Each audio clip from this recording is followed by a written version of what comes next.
It will be dangerous retaining power in the north in 2023. Tanko Yakassai, welcome to the news and thank you for tuning in to listen. Elder statesman Alhaji Tanko Yakassai has been a major player in the politics of Nigeria, and his voice has been very loud on matters of peace and national unity. He is afraid that a northerner succeeding President Muhammadu Buhari might be a great threat to the fragile peace and unity of the country, urging Nigerians to make sure that a southerner comes to power next year.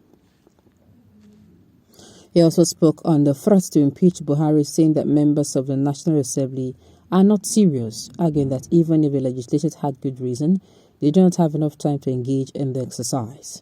He spoke about the judiciary and the curious resignation from office of the former Chief of Justice of the Supreme Court, Justice Tanko Mohammed. Recently, the National Assembly threatened to impeach President Buhari if he fails to downscale the security pressure in the country within weeks. How do you see the impeachment threat? He replied, I read it, but I know that they are not serious. This is because impeaching a president, particularly in Nigeria, is not a matter that you go to the newspaper and make announcement. When legislatures are serious about impeaching the president, they know what to do to get started. You don't want a president that you're going to impeach. If you're serious to begin with the process, there are procedures. You have to complain of what is worrying you, give time, write it in black and white, and so on. The process is not simple. Those who are talking about it are not aware of the immense inherent of the innate too. Those who are talking about it are not aware of the immense challenges inherent in it too. The first of the process is that you must get two-third support of two houses. No party has got that kind of majority in the two houses to pass that kind of resolution. I know that they are not serious, and the president knows that they are not serious and would not care about their threat.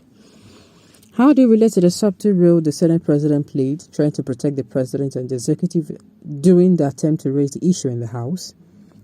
He replied, well, it is not entirely unexpected of him. They belong to the same political party and they have an understandable working relationship. But in addition, don't forget even the same Lawan was about to lose his petition and was shaken a bit. There are hints that the national legislature is likely to dump the All Progressive Congress for other parties are huge. Why the huge number of exits and what is the implication of the strength of the ruling party, especially as we move towards 2023 elections? He replied, well, let me say that there are two factors playing out here. One, some of them did not get the renomination to their positions and some did not get the ticket to their new position that they sought in their parties. Secondly, there is perception that the party may not get back to power and some of them had begun to prepare grounds to find accommodation elsewhere. It is not for nothing and they are making these moves here and there. Don't forget we had a similar kind of disposition towards the 2015 elections. In other words, at this particular period of political transition, movement by politicians from one party to another is common. It is not something that should surprise one. In the absence of the majority, can APC still project a precedent? And should the opposition come to become the majority, wouldn't they use it to shake the precedent? He replied, but if they do, what is the use at this time? This is a man who has been in power for over 7 years. It remains practically just about 5 months for him to go. And 5 months' time from now, we will know who is going to be the next president. So if you're still thinking in terms of impeaching the president at this moment, then you're wrong or misdirecting your energy. The time span remaining in the life of this administration is too short for one to commit his energy in this direction. No matter the jurisdiction, it is not enough for the exercise. There are processes, and these processes have their own time span. Lay a complaint, state what he did wrong, and then you would ask the judiciary to investigate a complaint, and they would investigate and submit a report.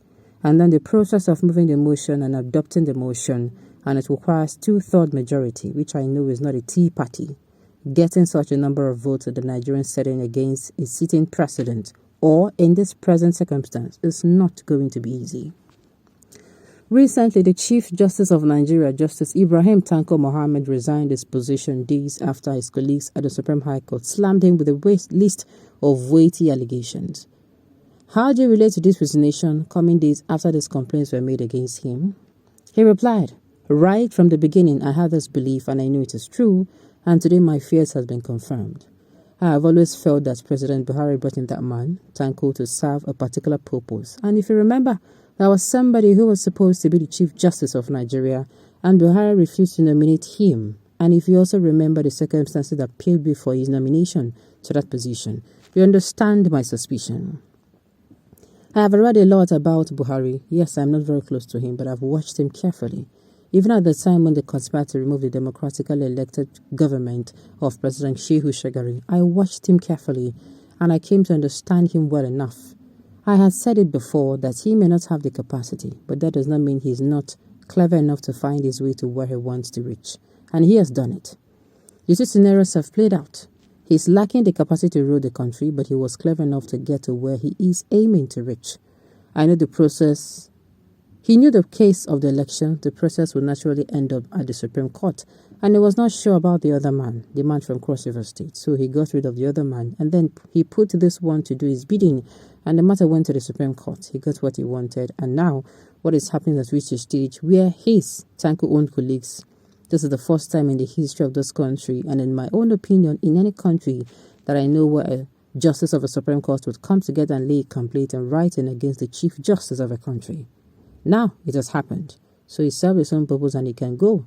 But what is interesting is that there are genuine complaints. In my own opinion, I do not have any evidence, and that's something not to have happened after Tanko left, but it did not happen.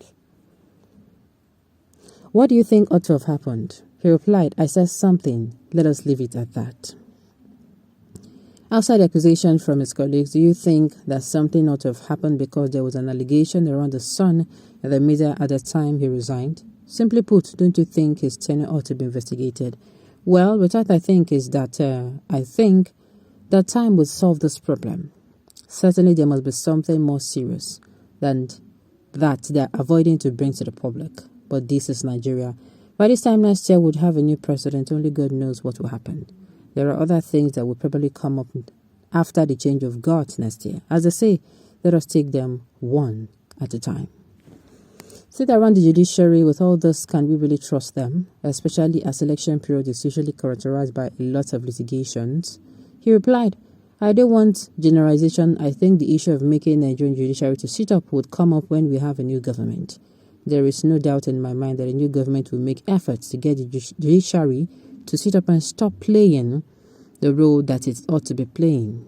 To sit up to playing the role that it ought to be playing. I don't think that this is a matter that will be ignored. There is a need, no doubt about that. But it is not something that has just started. It has been on, and because the politicians are taking advantage of a situation, they prefer to let it go on like that. I am sure that it cannot be forever." Well, to me, impeaching the president at this time, I second that it is also a total waste of time. All right, on this note, we've come to the end of the news. We say thank you for tuning in to listen. Until I come your way next time, enjoy the rest of the day.